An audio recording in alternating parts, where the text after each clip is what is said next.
오늘 우리에게 주신 하나님의 말씀 보도록 하겠습니다. 누가복음 2장 41절로 52절 말씀입니다. 생명의 샘가 12월 29일 목요일 말씀 12살 시절 예수 함께 읽겠습니다. 그의 부모가 해마다 6월절이 되면 예루살렘으로 가더니 예수께서 12살 되었을 때에 그들이 이 절기의 관례를 따라 올라갔다가 그 날들을 마치고 돌아갈 때에 아이 예수는 예루살렘에 머무셨더라. 그 부모는 이를 알지 못하고 동행 중에 있는 줄로 생각하고 하룻길을 간 후 친족과 아는 자 중에서 찾되 만나지 못함에 찾으면서 예루살렘에 돌아갔더니 사흘 후에 성전에서 만난즉 그가 선생들 중에 앉으사 그들에게 듣기도 하시며 묻기도 하시니 듣는 자가 다 그 지혜와 대답을 놀랍게 여기더라. 그의 부모가 보고 놀라며 그의 어머니는 이르되 아이야 어찌하여 우리에게 이렇게 하였느냐 보라 내 아버지와 내가 근심하여 너를 찾았노라. 예수께서 이르시되 어찌하여 나를 찾으셨나이까 내가 내 아버지 집에 있어야 될 줄을 알지 못하셨나이까 하시니 그 부모가 그가 하신 말씀을 깨닫지 못하더라. 예수께서 함께 내려가사 나사렛에 이르러 순종하여 받드시더라. 그 어머니는 이 모든 말을 마음에 두니라. 예수는 지혜와 키가 자라가며 하나님과 사람 앞에 더욱 사랑스러워 가시더라. 아멘. 오늘 본문은요, 누가복음에만 유일하게 있는 말씀입니다. 예수님의 어린 시절을 기록한 말씀이죠.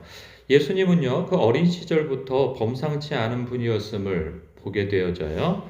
그 첫 번째로 보면 이 남다른 총명함을 가지셨음을 봐요. 46절에 그 47절에 보니까요.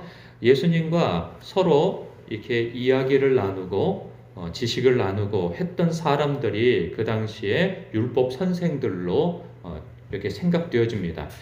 그렇게 율법에 정통한 사람들과 12세 소년이죠. 제 큰아들 정도, 은찬이 정도 되는 나이인데 성경에 대해서 해박하게 토의를 하고 논쟁까지도 할 수 있는 그러한 그 어떤 지식을 가지고 있었음을 보게 되어져요. 그래서 듣는 자가 다 그 지혜와 대답을 놀랍게 여기더라 하는 그 지식을 가지고 계셨음을 봐요. 남다른 총명함이죠.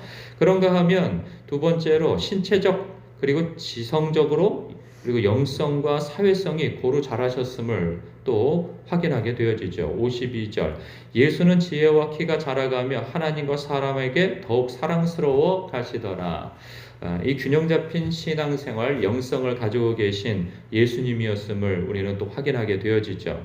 그런가 하면 세 번째로 예수님 당신이 그 하나님의 아들이심을 어렸을 때부터 인지하고 계셨다는 사실입니다. 신학자들 가운데에서는 예수님께서 당신의 정체성을 알게 되어지는 때가 언제인가를 그 공생의 시작점에 그 세례 요한으로부터 요단강에서 세례를 받으실 때 하늘문이 열리고 성령의 비둘기같이 내릴 때에 하늘에서 하늘 아버지께서 이런 말씀을 하시죠.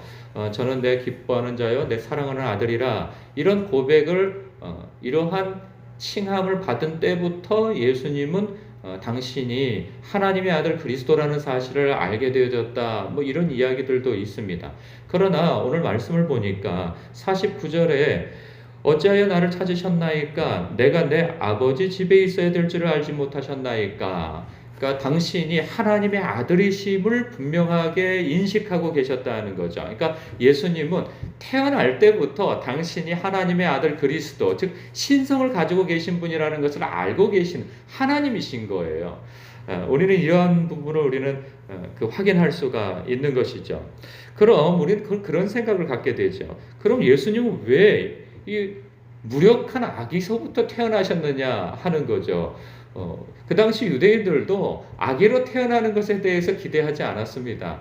물론 예언의 말씀 가운데에서는 아기로 태어나실 것에 대한 베들레헴에서 나실 것이다라고 하는 말씀이 있었지만 그들의 기대 속에서는 예수님 즉 메시아 그리스도가 오실 때에 그냥 구름 타고 바로 성장한 그런 장성한 어떤 그 신적 존재로서 오셔서 그 어떤 전능한 능력을 펼쳐주시기를 다 기대하고 바랬단 말이죠. 그런데 예수님은 아기로부터 태어나서 착착착 잘하셨단 말이죠. 그래서 무려 30년 동안 잘하셔서 공생애를 30살 무렵부터 가지셨단 말이에요.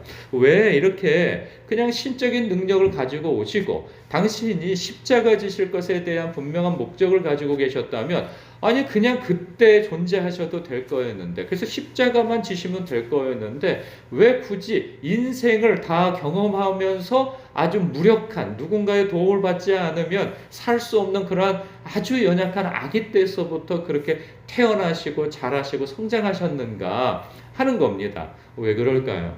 저는 이 부분에 대해서 히브리서 4장 말씀이 연상되어져요. 동감하시려고, 채울하시려고. 누구를요? 하나님의 백성, 인생들을 채울하시고 동감하시려고.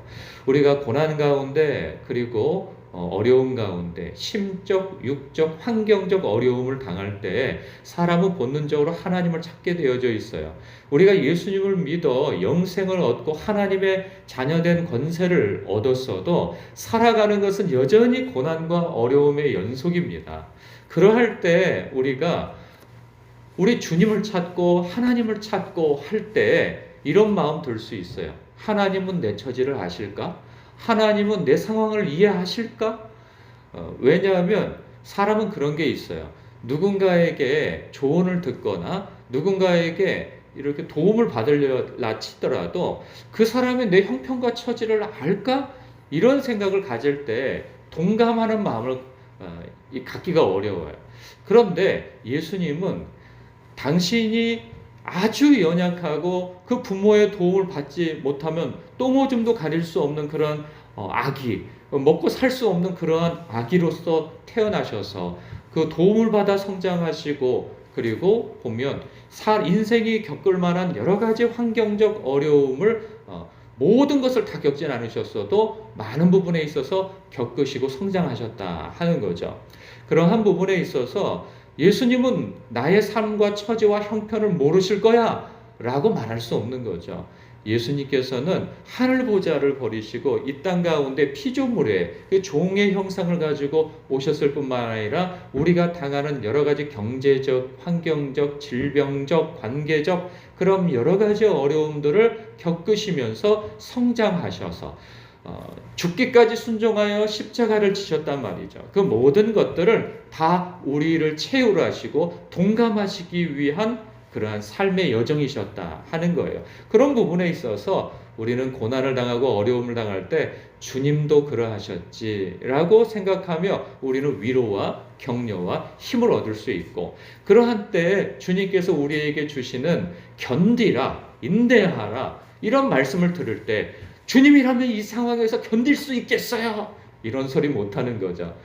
그런 소리를 하고 난 이후에도 걷어들일 수 있는 이유가 주님께서도 내 아픔 아시지라고 하는 그 위로와 격려 속에서 이 십자가의 삶을 신앙의 삶을 견딜 수 있는 거죠. 그런 부분에 있어서 우리 주님께서는 우리의 삶을 동감하신다 하는 부분에 있어서 우리는 위로와 큰 격려를 받을 수 있는 말씀이 아닐 수 없습니다.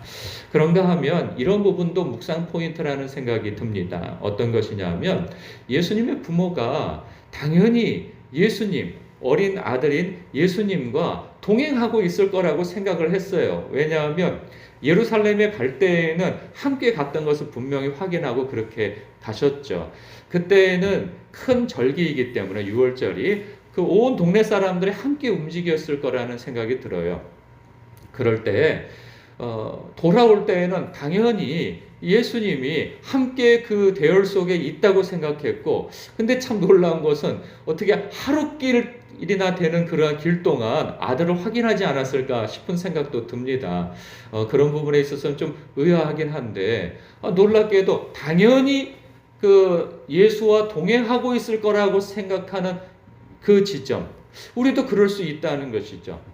그러니까 우리도 당연히 예수님과 동행하며 산다고 그래서 종교적 행위를 하고 여러 가지 신앙적 행위를 하지만 어쩐 때에는 예수님과 동행하지 않으면서 종교적 행위를 해 나갈 수 있다는 것이죠. 그러니까 나는 당연히 교회를 다니고 여러 가지 예배 행위와 여러 가지 봉사 활동을 하고 있으니 나는 예수님과 동행하고 있어라고 이 자만심 가운데에서 오해할 수 있다는 거죠. 그럴 때 스스로를 돌아보고 점검하는 가운데 이 예수님의 부모님처럼 예수가 어디 갔지? 찾는단 말이죠. 마치 그런 것처럼 스스로를 점검하고 돌아보는 가운데 내가 예수님과 동행하고 있는 삶을 살아왔던가? 나는 지금 예수님과 동행하고 있는가?